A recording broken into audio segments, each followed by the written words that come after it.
We have two enemies. We have the outside enemy, and then we have the enemy from within. And the enemy from within, in my opinion, is more dangerous than China, Russia, and all these countries. Hey, who wants fries? Arnold Palmer's. We have some very bad people. We have some sick people, radical left lunatics. And I think they're and it should be very easily handled by, if necessary, by National Guard, or if really necessary, by the military.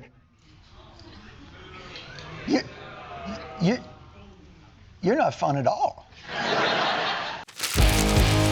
Hi, I'm Ana Marie Cox. This is 90 Days with Ana Marie Cox. There are 13 days left till Election Day. We are counting down the days to election. Like the election, we will continue after Election Day for however long it takes, because we're discussing this wild, unprecedented, crazy-making, attention-sucking campaign. And I just talked to smart people about what they're thinking about it. And today's smart person is Philip Bump. He is a national columnist for the Washington Post. And welcome to the show. Well, thank you for having me. I appreciate it. So what's top of mind? One of the things that's sort of fascinating about this election cycle, which I think you would probably recognize, is the extent to which it seems to be background noise, right? Like in 2016, it seemed as though the United States was absolutely obsessed with what was happening. In 2020, there were a lot of other things going on at the same time, which I think, sort of muted that to some extent. But this election cycle, despite the stakes, despite how tumultuous it spins, despite all the various history-making points along the line, it still feels as though it's just not a lot of attention being paid to it, which is odd, right? Especially because the stakes are so high. I think part of that is because it really truly is this incredibly close contest. And, everyone, I think, is justifiably, but often exaggeratedly wary of poll numbers. But I do think the polls capture that, the those who have an interest in what's going to happen in the election really are divided between the two candidates, particularly in swing states. And, I think that sort of disincentivizes the sort of, football spiking conversations that we had seen in years past. And I think it just makes everyone's very wary and unnerved, particularly on the left, but I think on the right as well about what might happen. So I am, very online in a brain melting way. Yeah.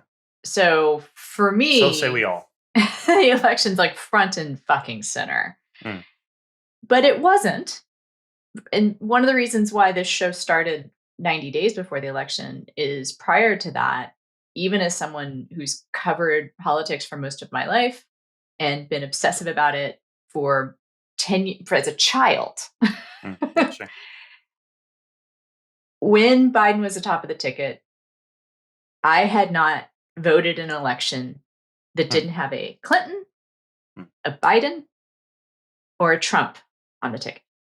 Like, that's been it, And so the thing that I pointed out to people, when the top of the ticket was supposedly set, which was the earliest ever in any presidential contest. Yeah, right. You could have gotten pregnant and had a baby before the actual election. Sure. Well, I couldn't, but I get your point. Yes. Yes. One could have.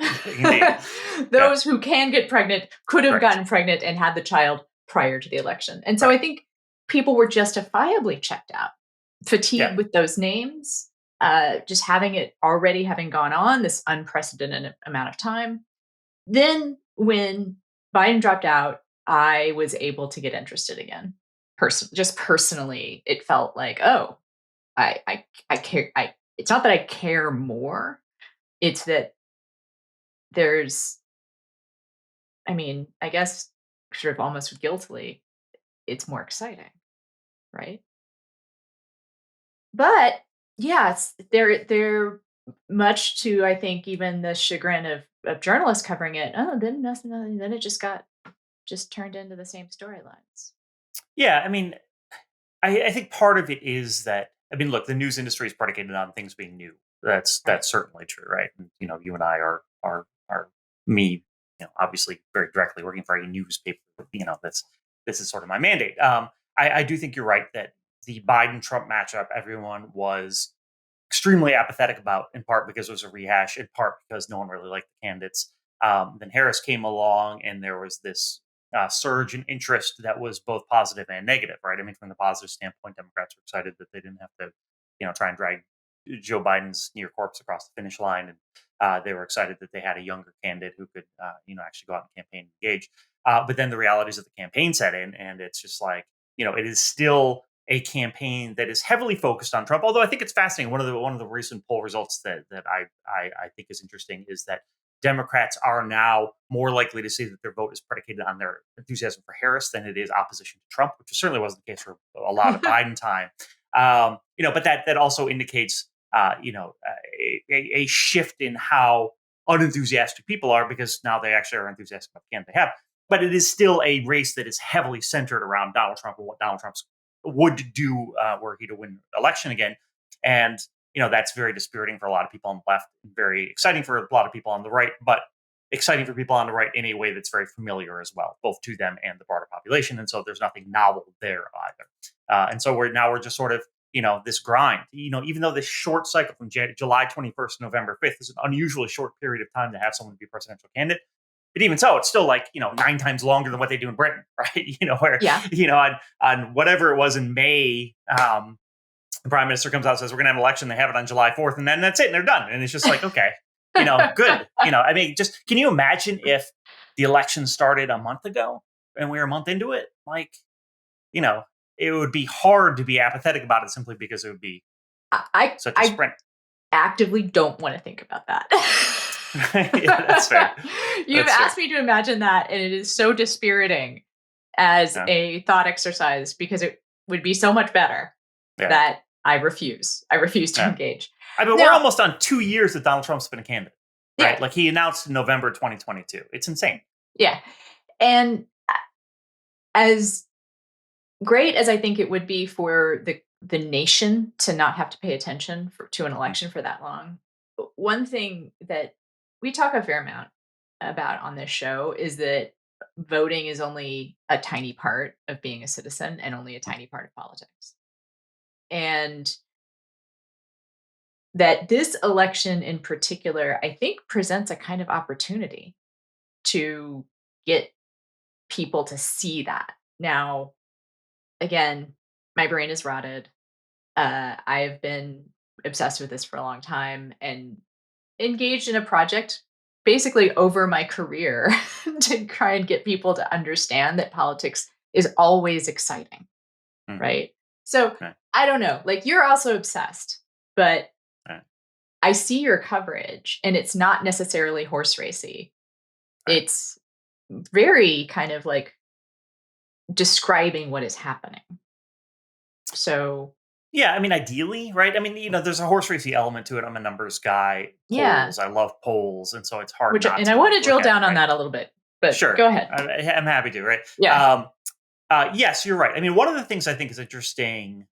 So I have, since 2016, I've had 2 kids, and we moved and bought a house, and my life is very different than it was when Donald Trump first won, in a way that makes me look at politics differently, not simply by virtue of the stakes of 2024, which I think are enormous and unprecedented and exciting in the negative, apocryphal Chinese saying way, right?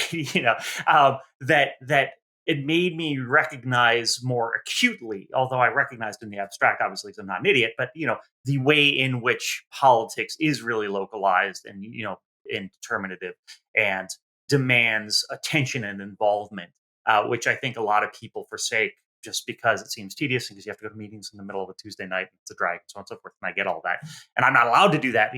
As my current role, I can't go and actually petition my legislators.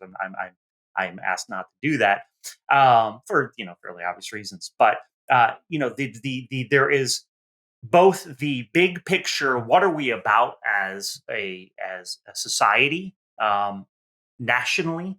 There is that same conversation at the local level that I think a lot of people see things like school board elections through the lens of simply, what books are going to be in the school, and not through that sort of lens, not through the sort of determinative lens of what it is that we are going to be as a community, which I think is short-sighted, and I think sort of degrades your experience as an American, right? Like you can be it's more fun to go and think about what's happening and talk to your neighbors about it, but it's also hugely problematic. Like I never talk to my kids' friends' parents about politics, because by the very nature of my job and because I live in a very purple community, and it's just like I don't feel comfortable doing it, right? And so it has been a fascinating past decade for me, in part because I have matured in my understanding of the ways in which politics is very applicable to people at a level that isn't often recognized, but also because I have become less likely to be engaged, both because I am asked to be disengaged and also because it is fraught for me to be engaged. And there have been times when my kids want to have play dates, and we suspect that the reason they weren't invited to a play date is because their parents didn't like what I do. And it's just like, why the fuck are we at this? I don't know if I'm allowed to swear. No, you are very much allowed to swear. It's a swearing. It's a swearing time. I assume We're in you can tell that I assume. Yeah. But what do you do with that, right? Like, how do you get past? How do you reconcile those things? So and it's just you don't at this point, and we just we may not be able. Okay, that's super depressing. I have thoughts on it, but also while you're here, and since we don't do a ton of horse race stuff, Sure. I feel like we probably should talk about it because you're the guy. Sure. I personally think polling is pretty broken. Mm. But what do you get out of what you're seeing? Like, we don't have to talk about the concept of it being broken. Maybe we're gonna because you raised it. No, too bad. Yeah, I mean, look, the challenge with polling, a couple things have happened, right? So Nate Silver comes along. You can't talk about any of this without talking about Nate Silver. And what Nate Silver did was useful in that he took polling, disparate sets of polling data, and you still have outlets that, like The Hill, that's like, Kamala Harris is up 2 points, and then the next day they're like, "Oh, Donald Trump's up 2 points," and they get like news stories out of every single individual poll, which is absolutely useless. And so Nate Silver national did polls a also not exactly. I think there's utility to it, but yeah, exactly. It's a whole different issue, right? So Nate Silver comes along and he does this thing where he's like, "Well, we're going to take this average, and that's actually be more predictive," and it proves to be better predictive in 2008, 2012, and then in 2016, he is still the 538 is the site that is most likely to say Donald Trump's going to win, about a 2 in 7 chance of winning at that, on election day. And then, of course, those two happen, and everyone's like, these polls are wrong. The polls were actually worse in 2020 and 2016, which people don't recognize, because in 2020, the polls were saying Joe Biden's going to win and Joe Biden won. Right? So this is one of the core challenges of polling, is that polling is not designed to tell you who's going to win a 50-50 election. That's not what polls do. Polls say, generally, here's how people feel about a thing. And if you misunderstand who the people are that you're evaluating, as was the case in part 2016, when it was like there was the models that were being used by a lot of pollsters underrepresented people who would end up voting for Trump, and that was why a lot of those polls missed. So you have to sort of assume who's actually going to come out and vote, and then you have to do the measurement and explain to people, okay, when we talk about a margin of error, this is a real thing. This isn't invented. It's not like, this isn't just hedging our bets. This is a statistical assessment that shows actually it's going to be probably within about 3 points either direction. And so when you have 49-47, that means it's a tie. It's a tie. And so to some extent, as someone who enjoys polls and numbers, this has been a boring election from the standpoint that everything's been tied the entire time, right? And that, there are all these fluctuations that go up and down even in polling averages, but it's still just a tie. I made a map a couple of weeks ago that was like, this map's going to carry you through the election. It was like, here are the red states, here are the blue states, everything else we don't know, and you're not going to know. And that's it. Like, that map's, it's not satisfying. It doesn't give you the daily, highs and lows of like, oh, we're up by 0.5 in Wisconsin or whatever.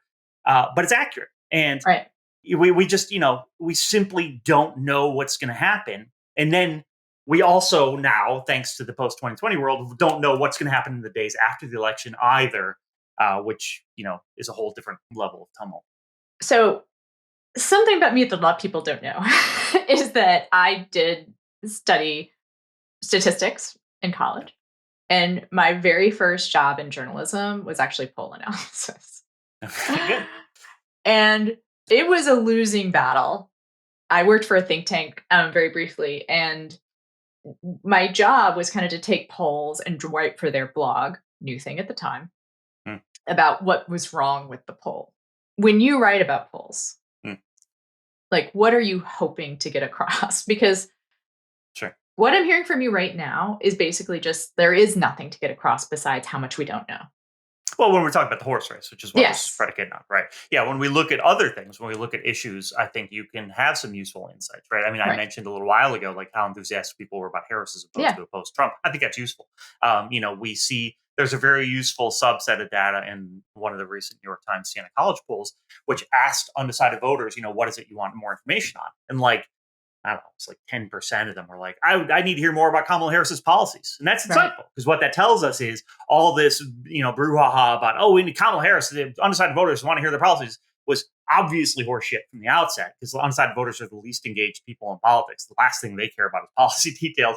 But this was very strong evidence that instead this was just the media wanting to, have sit down interviews with Kamala Harris. And so, making this case that this is what the undecided voters wanted. And it's not. The undecided voters are notoriously how do I say this in a nice way? I don't even need to. You know what I'm gonna. They're checked out. Fill in your own words. Yeah, well, that's the nicest thing you say. They're either checked out or they're actually partisan and just not saying it.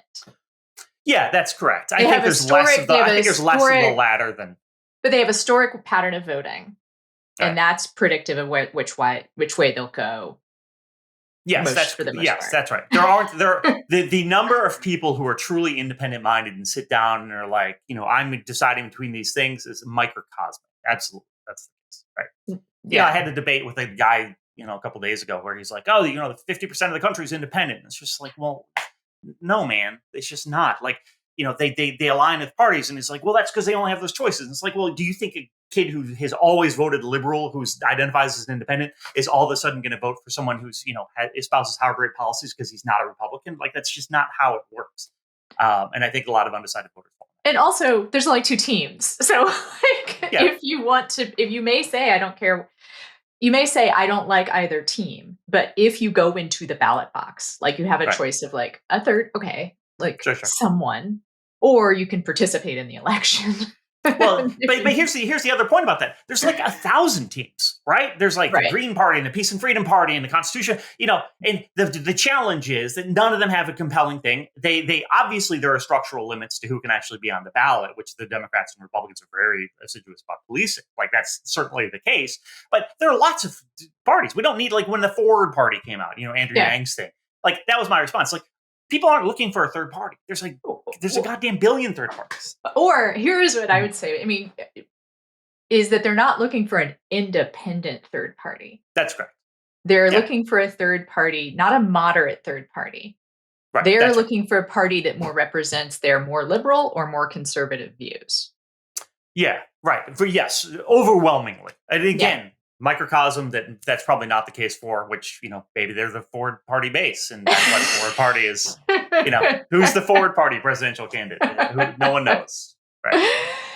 I love this insight. I think it's really a good way to redirect people's attention from what is ultimately unknowable, right? What is ultimately the dice that do go one, like there's a more likely way that the dice can go, but ultimately we can't know.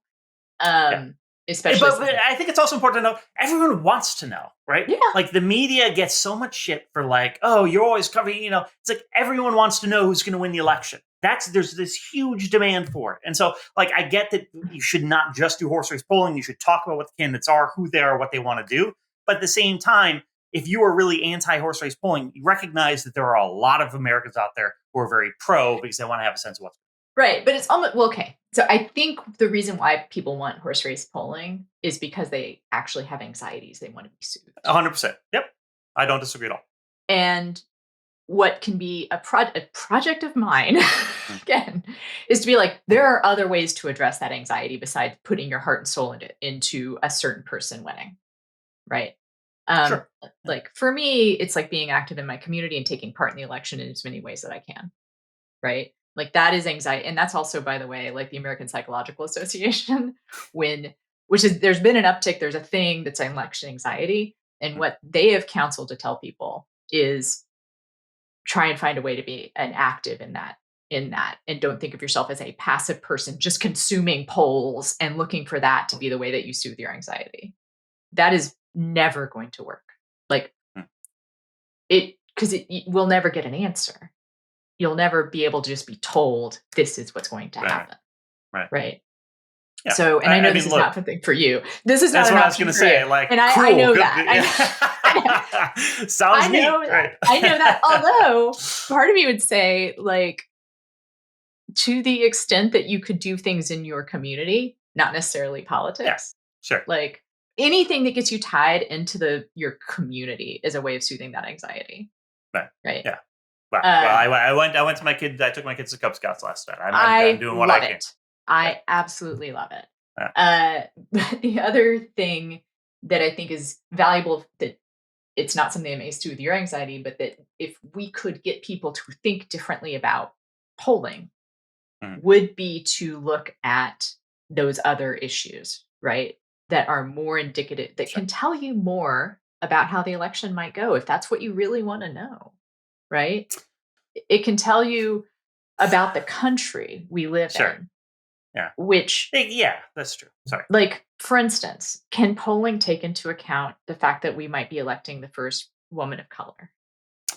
Yeah, it's a good question. There's actually been some really interesting experiments on that. I do want to very quickly say that I am always of the opinion that a better predictor for an election outcome is people saying how they're going to respond, how they're going to vote than issues, right? Like, and I'm not saying you're not saying that, but like, I'm a little wary of suggesting to people that by digging into the crosstabs or other top line questions. I don't know if digging into the crosstabs is the thing, but I think looking at the context of the election and looking at things like, I mean, again, it may not make you feel better to know that, for instance, let's talk about Kamala Harris being the first woman of color to be elected president, but it will, to me, tell you a lot, and rather than just watching the fucking needle move. Right. But okay. Well, that's that other newspaper, and I can't recommend that. Obviously. Sorry. Watching the line go up. Whatever the hell the post does. Whatever you're watching, like that is only gonna, like, if you just all you can do is focus on that. That'll only tell you so much. Let's go to context. Sure. Yeah. So you're right. I mean, the challenge with that, and there's been some interesting experiments done. I think one was by Farley Dickinson, where they primed people. They asked, what are the issues you're most concerned about? And so they offered, immigration, yada, yada, yada. And then for a third of the audience, they introduced, that there is a historic choice of a woman as president. And the other one was that there's a historic choice of a person of color, something like that, as president. And they found that Harris's support was higher among those people who had been primed with thinking about her being historic in one way or the other, which isn't surprising, but does certainly get at the extent to which we don't know how much of a role that's going to play. We also, of course, don't know on the flip side how much of that priming Harris's campaign is going to be able to do. Like, what does that look like? How does she get people to recognize if she thinks they are going to be motivated by this? How does she actually do that? My guess is this is an extremely expensive campaign they're running with lots of polling and pollsters and advisors, which a lot of people will view as a derogatory statement on my part, but isn't meant to be. But I am sure that they have some process in place where, when someone's knocking on a door the weekend before the election, if they think that person is likely to be a part of a demographic group which will respond positively to those sorts of mentions, they will be presented up with a big picture of Kamala Harris or, elect our first woman president. They will do their best to do that sort of priming. But again, outside of the ability to know whether people will be considering those things, it's hard to view that as more as a better guide to what may happen than the top line results. And I'll also say, going back to this original question of who's actually going to come out to vote, one of the things I've heard, particularly from folks on the left, is, well, look, this is the post-Roe world, right? Which is totally fair. In 2022, polling, particularly in Senate races, was off the mark, generally in favor of the Republicans. And people say that's because the Republican pollsters, yada, yada, yada. Fine. I'm not here to litigate that. But the question is, we've certainly seen, particularly in special elections and in elections focused on abortion, that there has been this very this shift that has been positive for the left / the abortion access side. Does that carry over into 2024 in a much bigger electorate? And it's very hard to know. It's hard to know, are there people who are otherwise broadly disengaged from politics who are motivated by that issue or, myriad other issues, but that issue in particular because it's so large and so salient in the moment, do they come out and vote more? And that's hard to capture in polling, and that's hard to predict. And it is one of the, many X factors that isn't really about the candidates, but could affect the outcome of the election. And I feel like I want to express how I don't know if those deeper issue-based questions. I don't mean I actually, honestly, I'm not talking much. Yeah, about I shouldn't have said crosstabs. That was I introduced that. And you're right. I understand what you're saying. I am talking about the contextual issues. Yep. I don't know if those are predictive exactly, but they tell you a lot. And I also feel like, I guess from sort of like a spiritual personal place, is almost like you have to be okay like with uncertainty and just perhaps want to get to know your country better, because that's a country we're going to be win or who, no matter who wins or loses. And also I think to a certain degree, and we haven't talked about this yet, it may not matter it's definitely not going to matter who gets the most popular votes. We know that, period. Right. So, but also no matter who wins or loses, it's probably going to be close. It's definitely being close in the popular vote. And it's the issue stuff that says something about the country we live in. Yes, I think that's true.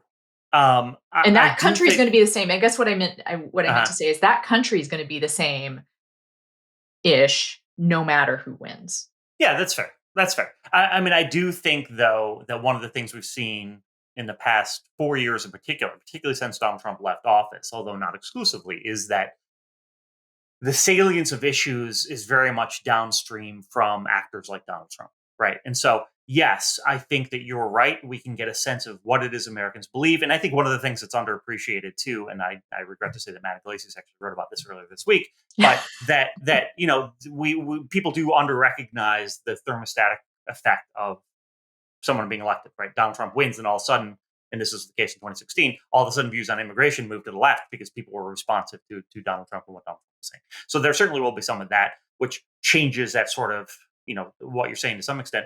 But it's also the case that, it seemed as though in 2016, when North Carolina was putting, this ballot measure banning trans people from using bathrooms and so on and so forth, there's a big backlash to that. And even Donald Trump at the time was like, if Caitlyn Jenner comes to Trump Tower, she can use whatever bathroom she wants to use.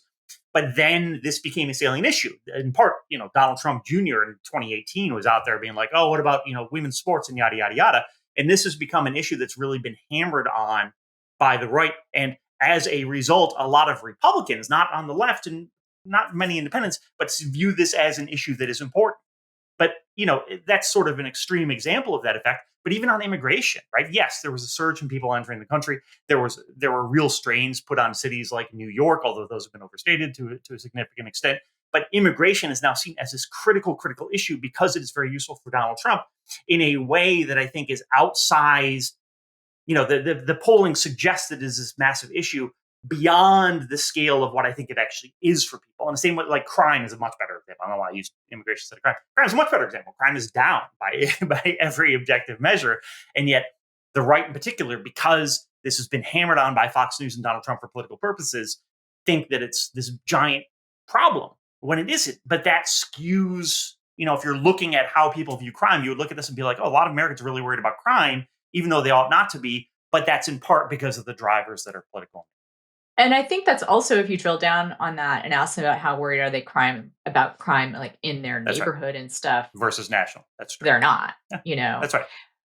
Something you're reminding me of is how I think in this post-Dobbs world, there is one issue that is top of mind for a lot of people, not just women, not because it's being covered in the news, but because they have an example in their lives. Or they see an example in the news that reminds them of something in their lives or that's really relevant to their lives, right?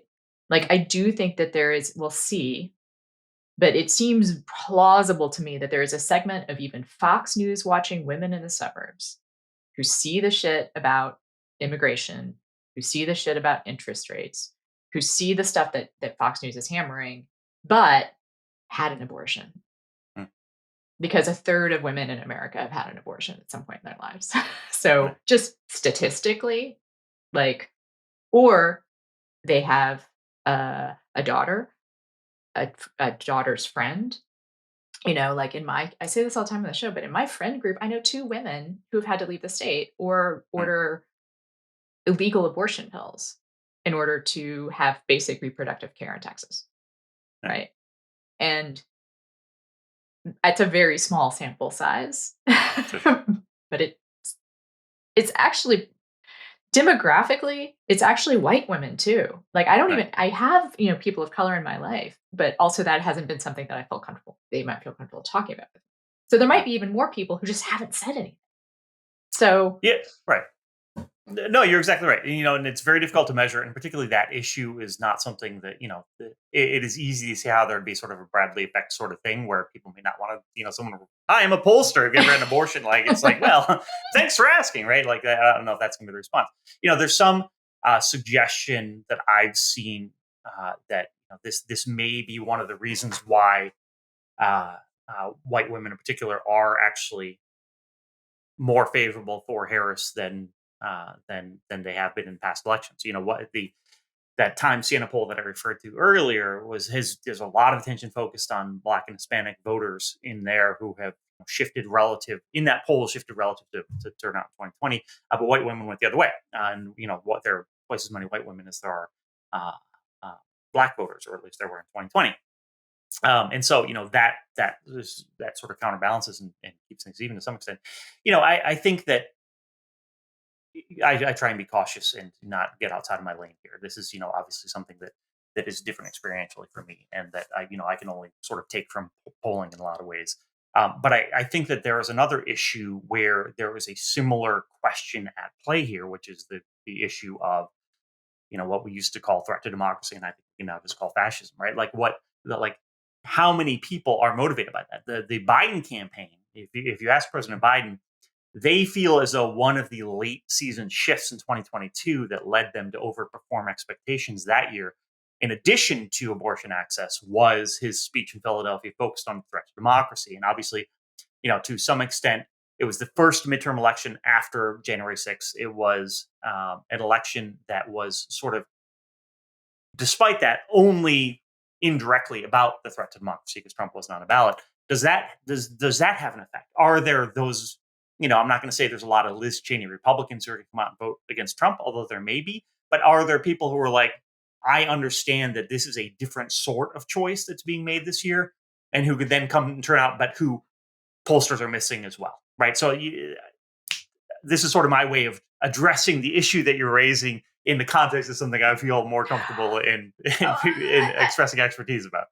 well, also the only expertise you need to know about whether or not Right. women are able to, or are not just able to, but are seeing a discrepancy between what their news sources are telling them Mm. versus what their lived experience is. Like, you don't have to be a woman Sure. No, sure, to that's fair. know statistically how many women have had some kind of, Right. and if anything, a third of the women in America having abortion might be vastly understating it, Sure. right? Because how many people really would tell a Sure. pollster, as you brought it up. Right.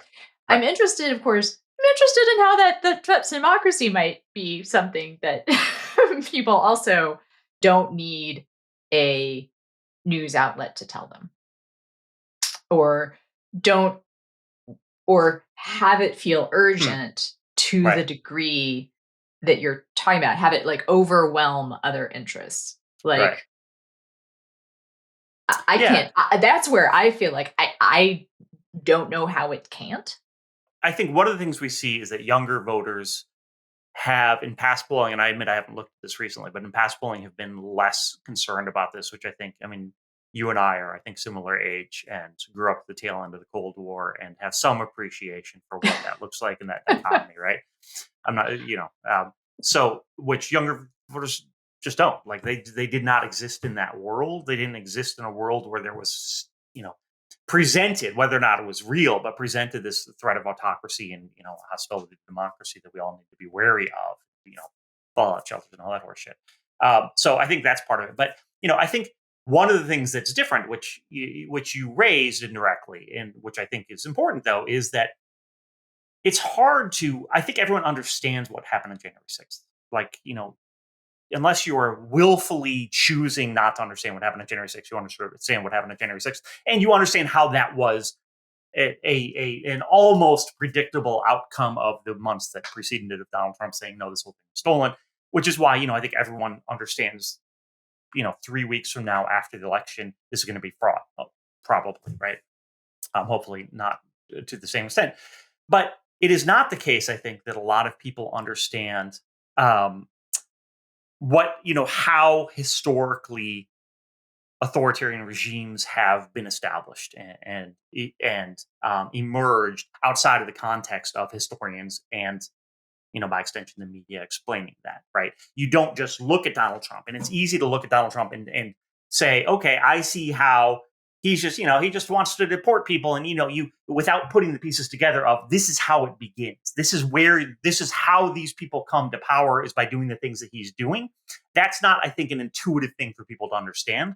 And I think a lot of people both choose not to understand that because it's uncomfortable to understand it, but also just don't pay attention to it. Like the bros that Donald Trump is reaching out to, they don't, they don't see Donald Trump. They're not like balancing like, well, I like the fact that he's pro crypto, but I'm, worried about him becoming a fascist, right? Like that other part of the equation isn't there, right? There's no cognizance of it.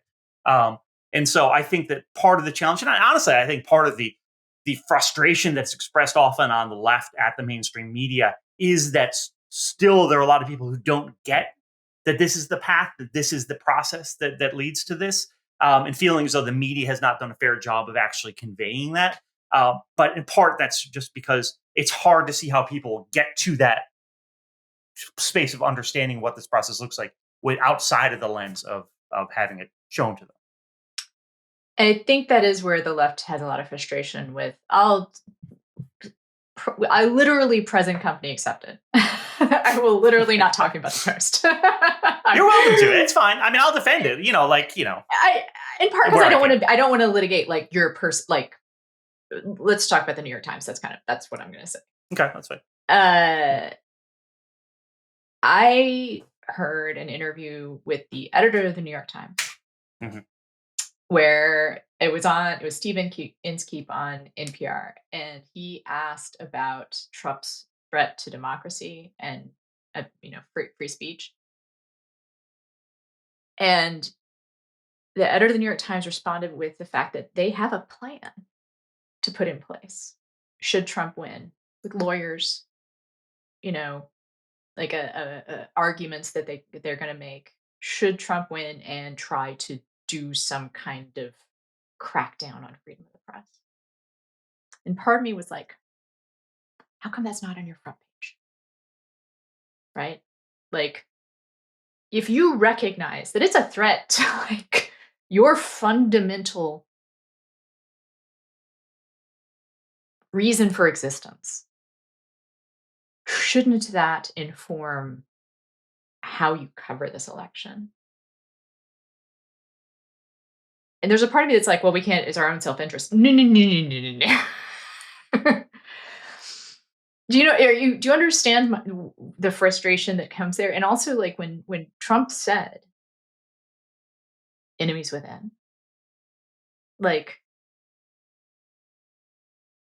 we don't have Top of Folds anymore. You and I are old enough to remember Top of the Fold, sure. But like, sure. That needs to be the headline, like the headline. Right. Yeah. I mean, look, here's what I'll say.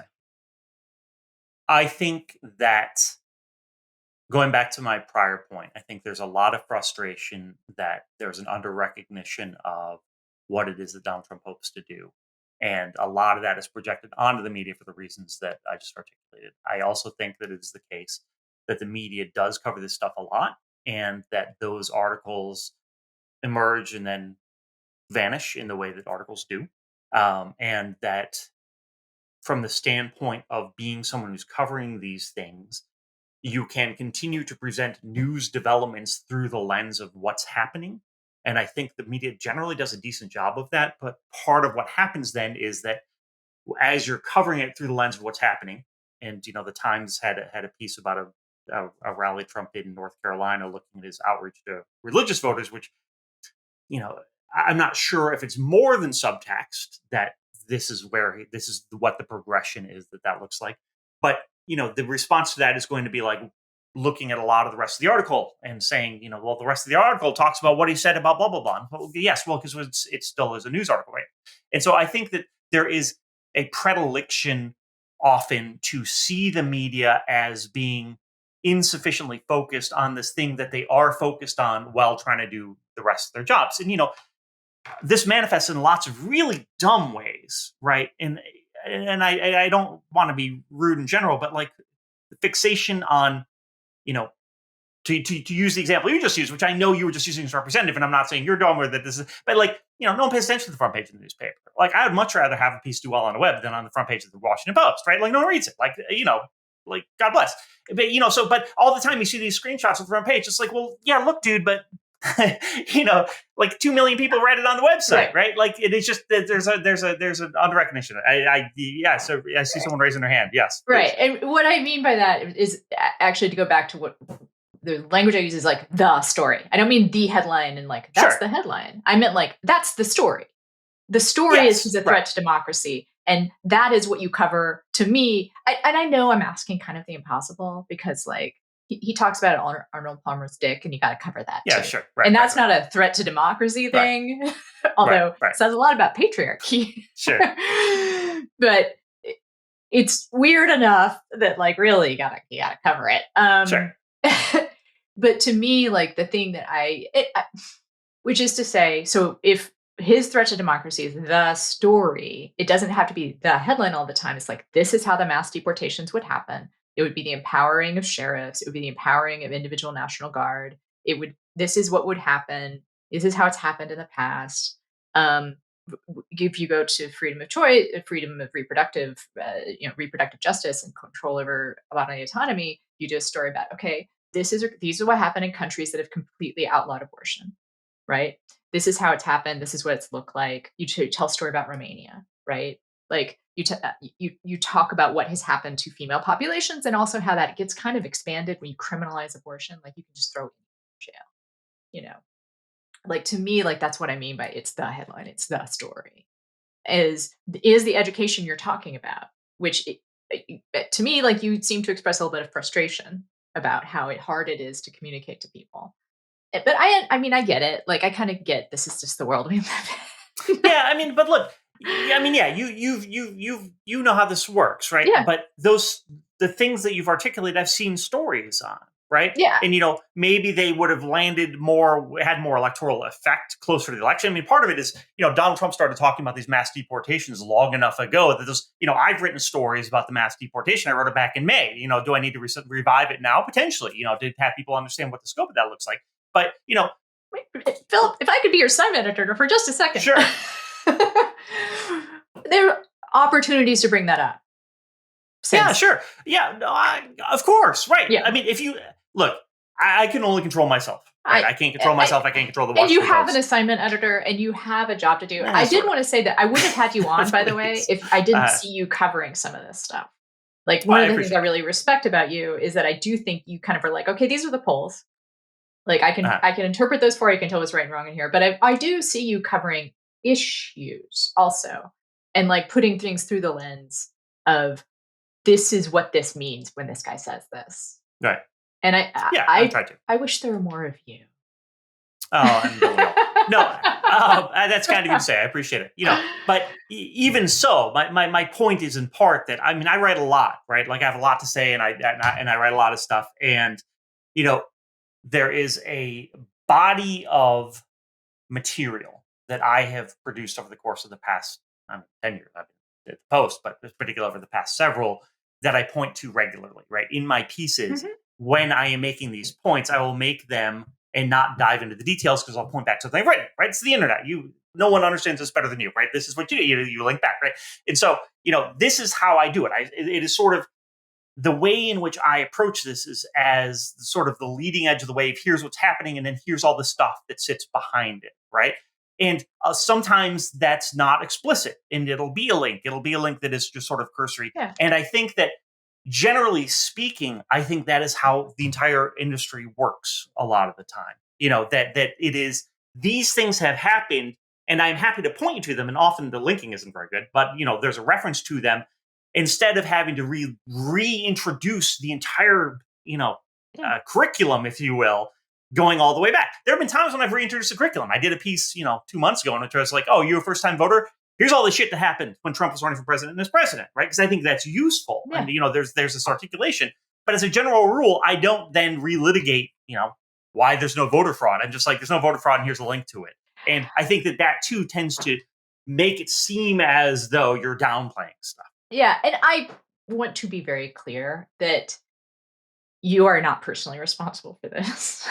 I know, but I mean, I feel obligated to defend, right? And that I hear what you're saying, and that what this conversation is reminding me of is how I am doing a thing that I tried to gently steer people away from earlier, which is to get all of your comfort from the media, right? Is to get all of your sense of where the country is going from the news stories. Now, not because I think people should be doing anecdata, but because it's just valuable to be in your community, right? And indeed, that is on some level how the polls change over time. Like when people get to know trans people, out trans people, when people sure, get that's true. When people get to get out of their silos, right? And my ideology has to do with the fact that when people connect, I do think they tend to support more policies that line up with proper social safety nets. You don't have to comment on that. No, that's right. I mean, this is why college-educated voters are swinging to the left, right? It's because college-educated voters are more likely to be engaged in, a broader population than are people who aren't. Yes. Right. But I know that my producer in particular will get mad at me if I don't ask you, what does your gut say? Before we go. Sure. No, I mean, look. This is... I'm getting weirdly emotional. I've got little kids, and I'm worried. And I don't know. And, on the weekends, I prefer being at work than not being at work, because at work, I just look at it and do it and push forward and talk, and on the weekends, I ruminate about it more, right? Which is not what I want to do. And I don't know. I sincerely don't know. I don't know what it looks like if Kamala Harris wins narrowly. I don't know how bad it is. I know how bad the weeks after the 2020 election were for me as someone who does this job, and with a very clear sense of what was coming. There are not a lot of people who I think can say that they understood January 6th was going to happen. I feel like I can say I understood January 6th was going to happen. So even just getting past election day and what happens with election day and the uncertainty around that, the added uncertainty of after that, I don't know. I sincerely don't know. I like to look at polls in part because it tends to offer some sense of clarity. But there isn't any clarity to be derived from the polls at this point in time. And I sincerely don't know. And it's unsettling. And it is, I don't, I have never had a situation before where the person who is going to run the country is telling people that I'm the enemy, right? Like that I am. I mean, he said, he's called it enemies of the people before, but the extent to which that rhetoric is used now is just I don't know what to make of it. And I don't know what the outcome's going to be. And, as I said, compared to 2016, I'm just in a different place. And so the stakes are higher personally for me. And so I think that probably makes it harder for me to have a sense of certainty, just because I've also seen over the course of the past 8 years how often certainty is undercut. That's how I answer the question. You were probably hoping for me to say Harris or Trump. That's not what I said. I spent about 600 words saying something else. Really, really honest. I value your honesty about where you are personally. Sure. Because one of the premises of the show is to try to be interested and excited about politics, but as full humans. right? And to me, like what you just did is bring your full humanness, the fullness of who you are to like what the question is. So I really appreciate you being here. Sure. And when I say On being that here, I pleasant appreciate note. you completely being here. Sure. Of course. Happy to be. Well, not happy to be. I was not gonna true. say you didn't seem super Yeah. happy, but Yeah. Right. So we'll see. All right, and I do encourage people to follow your stuff. I think that Thanks. I know you are professionally objective. I also now know that you told people that listen to this show that you are worried. Yeah. There's a lot going on. Yeah, and I think your stuff is really good.